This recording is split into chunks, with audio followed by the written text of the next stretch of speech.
السلام عليكم.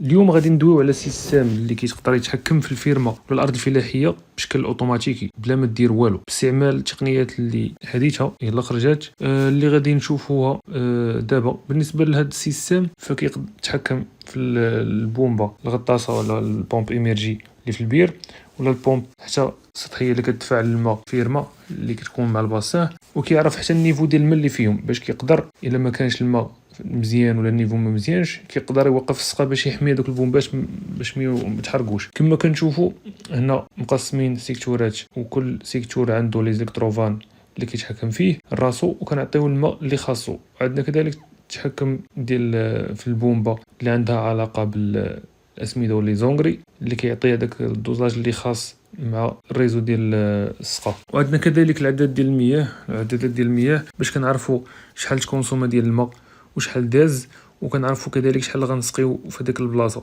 بالضبط، ما كنزيدو ما كنقصوا. هنا كذلك عندنا التيو اللي خارج من البير وفيه الكابتور لاباري ديال البريسيون باش الا كان شي مشكل ولا كان شي تيو مسدود يعني كيوقف السقا وكيحمي ديك الانستالاسيون كيعلمك في التليفون. هنا عندنا لي زيلكتروفان اللي كيتحكموا كما قلنا في كل سيكتور، كل الكتروفان غادي سيكتور بوحدو، مثلا الزيتون الماريشاج كل حاجه بحدها وكتعطاها السقا اللي خاصها بالضبط. وباش يكون السقا مزيان نقدروا نوفروا حتى ل 50% ديال الماء اللي كنستهلكوا في النهار. مثلا كنا غنحتاجوا في هذاك النهار 1000 اطرو، بهذا السيستم ولا هذه الميثود اللي كنديروا كنقدروا نحتاجوا غير النص، مثلا 500 اطرو، حيت كنستعملوا هاد لي زاباراي اللي كيتغرسوا في التراب في الارض وبيهم كنعرفوا واش خاصنا نسقيو في هذاك النهار ولا لا. وهذاك الشيء كامل كيدوز بشكل اوتوماتيكي ما كدير والو، وتقدر تشوف هادشي حتى من تليفونك كيوصلك كلشي.